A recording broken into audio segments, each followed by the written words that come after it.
नमस्कार दोस्तों, स्वागत है आपका स्टडी फॉर सिविल सर्विसेज में। यदि स्टडी फॉर सिविल सर्विसेज के छात्र हैं तो ये वाला टेलीग्राम जरूर ज्वाइन करके रखिए। यूट्यूब चैनल में हमारे साथ है तो भी ये वाला टेलीग्राम ज्वाइन करना बहुत ज्यादा जरूरी है। सारे नोटिफिकेशन, सारे अपडेट, सारे मोस्ट इंपोर्टेंट पिक्स, सारा रिवीजन सब कुछ यहाँ पे बताया जाता है। टेस्ट को ध्यान से अटेम्प्ट करिए और बताइए कितना स्कोर आपने किया है, कितने सही किए हैं टोटल क्वेश्चन में से। सभी लोग अपना अपना स्कोर जरूर कमेंट करिए। देखिए ये हमारा एससीएस डेली क्विज चैनल है, इसमें डेली क्विज होती है बिल्कुल फ्री में, इसको जरूर ज्वाइन कर लीजिएगा। ये हमारा इंस्टाग्राम का पेज है, इसको जरूर फॉलो कर लीजिएगा। Study for civil dot services करके अगर आप इंस्टाग्राम में सर्च करेंगे तो आपको मिल जाएगा। वीडियो के डिस्क्रिप्शन में इसकी लिंक दी हुई। इसमें आप स्टोरी सेक्शन जरूर देखते रहा करिए, प्लस इसमें हाईलाइट्स आते रहते हैं और प्लस पोस्ट आती रहती है, इनको जरूर फॉलो करते रहिए। नमस्कार दोस्तों, आप सभी का स्वागत है स्टडी फॉर एग्जाम में। दोस्तों, यह लेखपाल के सामान्य अध्ययन सीरीज का दूसरा वीडियो है। इसमें हम लोग कुल 25 प्रश्न देखेंगे। तो आइए शुरू करते हैं। आज का पहला प्रश्न लोग, भारत में स्वर्ण क्रांति के जनक कौन हैं? निरपक तुतेज, अरुण कृष्णन, विशाल तिवारी या हरिलाल चौधरी?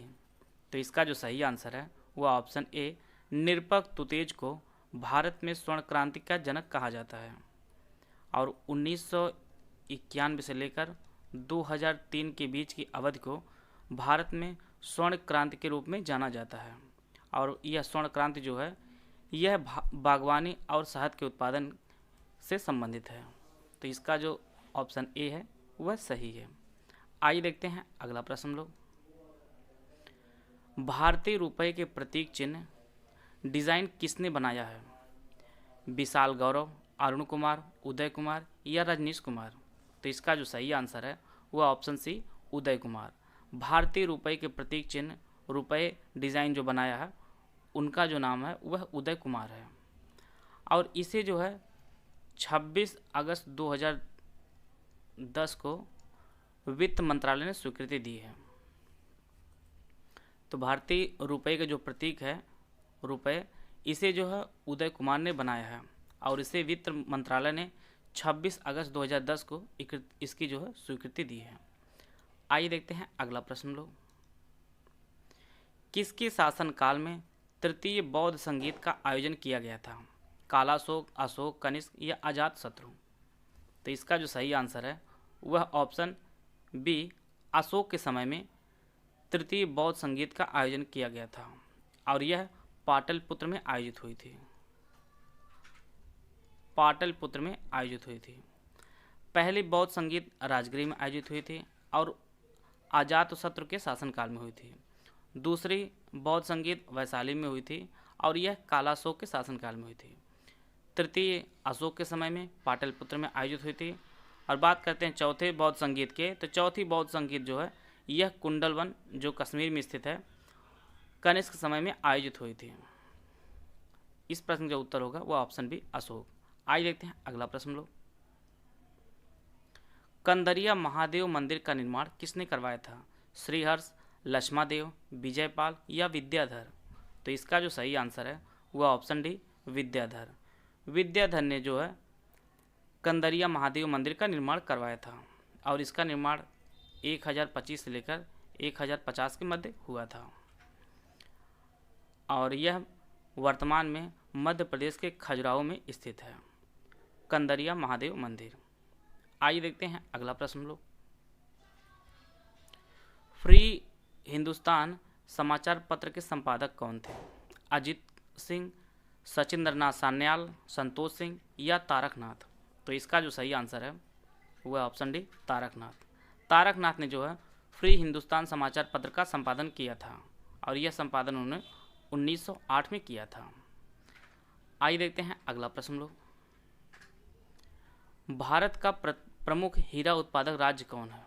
ओडिशा, पश्चिम बंगाल, झारखंड या मध्य प्रदेश? तो इसका जो सही आंसर है वह ऑप्शन डी, मध्य प्रदेश जो है भारत का प्रमुख हीरा उत्पादक राज्य है। मध्य प्रदेश में एक पन्ना नामक जिला है जो हीरा के लिए काफ़ी प्रसिद्ध है, पन्ना। इसका जो ऑप्शन डी है वह सही है। आइए देखते हैं अगला प्रश्न लोग, सुइल जल विद्युत परियोजना किस राज्य में अवस्थित है?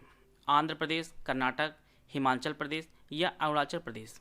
तो इसका जो सही आंसर है वह ऑप्शन सी, हिमाचल प्रदेश के चंबा जिला में सुइल जल विद्युत परियोजना है। और सुइल जो नदी है यह रावी नदी की सहायक नदी है। रावी नदी की सहायक नदी जो है वह सुइल है। और इसी पे सोइल जल विद्युत परियोजना बनी है और यह हिमाचल प्रदेश के चंबा नामक जिले में स्थित है। इसका जो ऑप्शन सी है वह सही है। आइए देखते हैं अगला प्रश्न लोग। उत्तर प्रदेश मानवाधिकार आयोग का गठन कब किया गया था? 7 अक्टूबर 2002, 7 अक्टूबर 2005, 14 सितंबर 2001 या 14 सितंबर 2000। तो इसका जो सही आंसर है वह ऑप्शन ए 7 अक्टूबर 2001 को उत्तर प्रदेश मानवाधिकार आयोग का गठन किया गया था। इसकी स्थापना मानव अधिकारों के संरक्षण अधिनियम 1993 के तहत की गई थी और वर्तमान में इसके जो अध्यक्ष हैं वह इलाहाबाद हाईकोर्ट के पूर्व जज बी.के. नारायण हैं। वर्तमान अध्यक्ष जो है वह बी.के. नारायण है, उत्तर प्रदेश मानवाधिकार आयोग के अध्यक्ष। आइए देखते हैं अगला प्रश्न लोग। उत्तर प्रदेश का सर्वाधिक आंवला उत्पादक जिला कौन सा है? बाराबंकी, गाजीपुर, प्रयागराज या प्रतापगढ़। तो इसका जो सही आंसर है वह ऑप्शन डी प्रतापगढ़। उत्तर प्रदेश के प्रतापगढ़ जिले में सर्वाधिक आंवला का उत्पादन किया जाता है। इसका जो ऑप्शन डी है वह सही है। आइए देखते हैं अगला प्रश्न लोग। हाल ही में किस राज्य सरकार के द्वारा ड्रैगन फ्रूट का नाम बदलकर कमलम रख दिया गया है? राजस्थान, तमिलनाडु, पश्चिम बंगाल या गुजरात। तो इसका जो सही आंसर है वह ऑप्शन डी गुजरात। गुजरात राज्य सरकार ने ड्रैगन फ्रूट का नाम बदलकर कमलम रख दिया है और कमलम जो शब्द है यह एक संस्कृत भाषा का शब्द है। और बात करते हैं गुजरात की, तो गुजरात के जो वर्तमान मुख्यमंत्री हैं वह भूपेंद्र भाई पटेल हैं। भूपेंद्र भाई पटेल।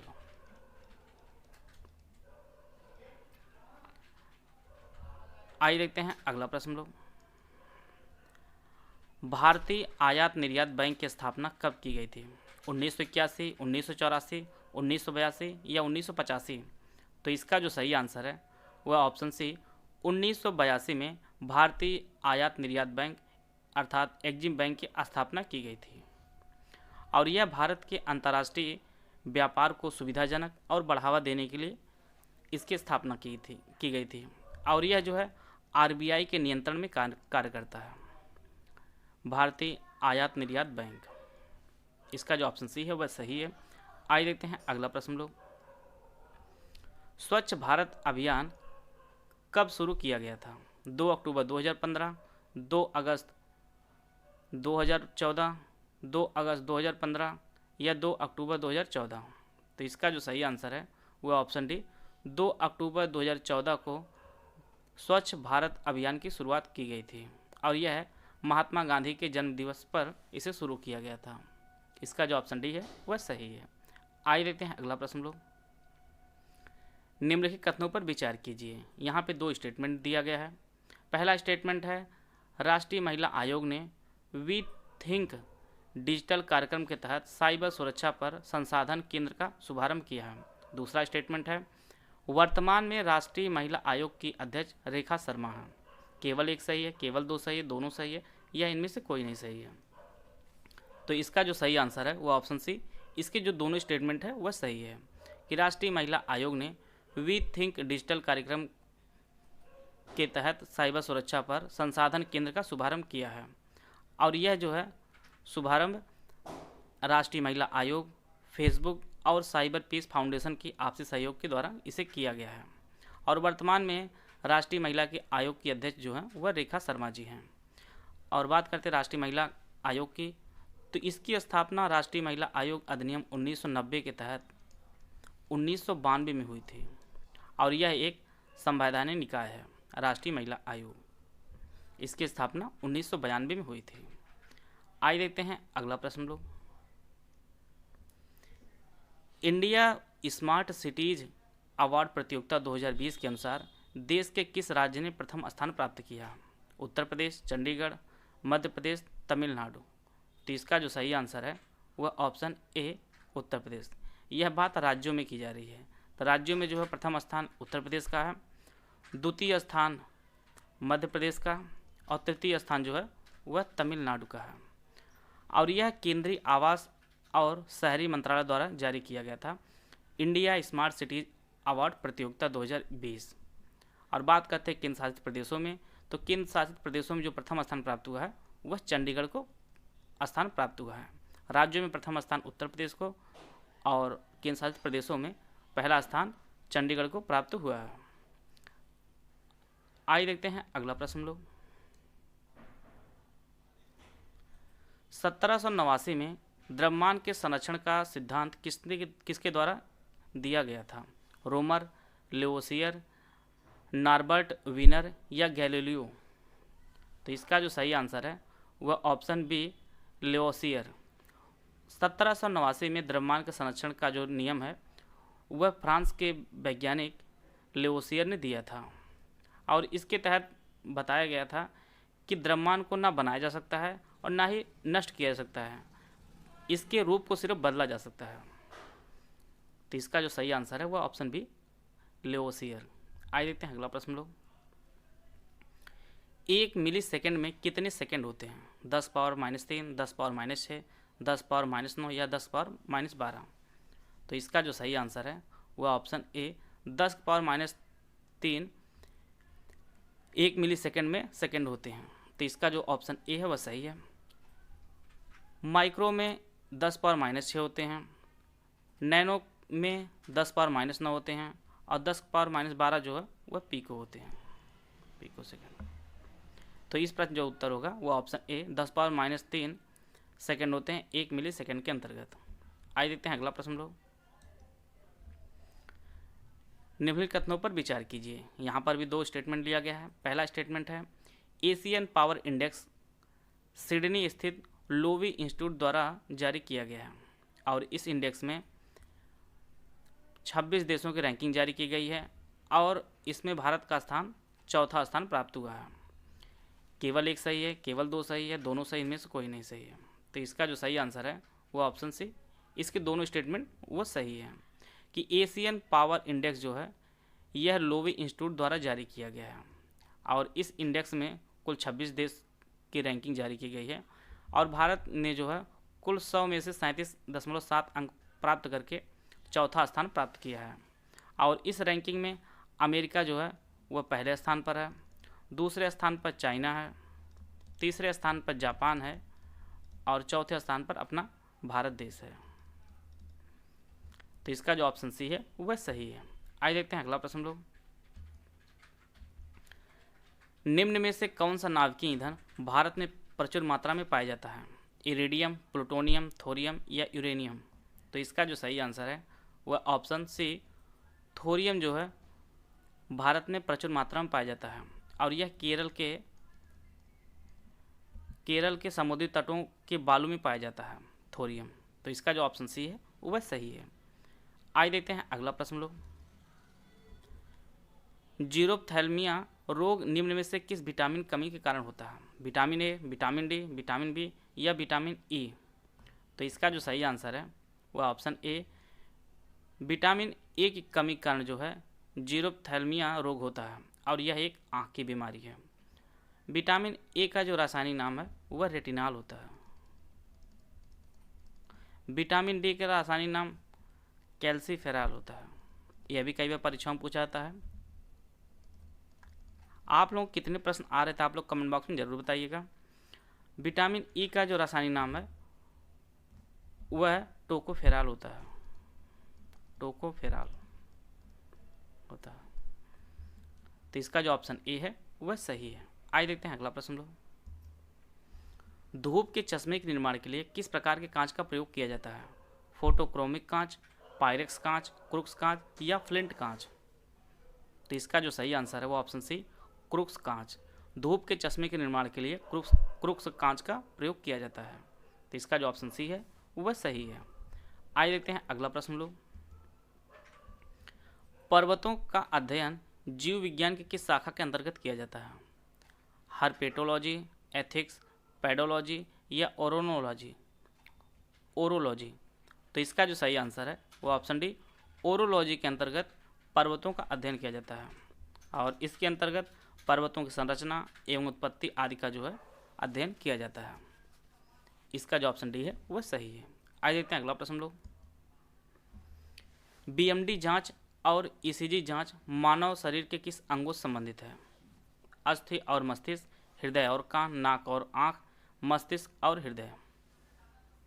बीएमडी जांच जो होती है वह हड्डी की मजबूती चेक की जाती है, और बीएमडी जो फुल फॉर्म होता है वह बोन मिनरल डेंसिटी होता है।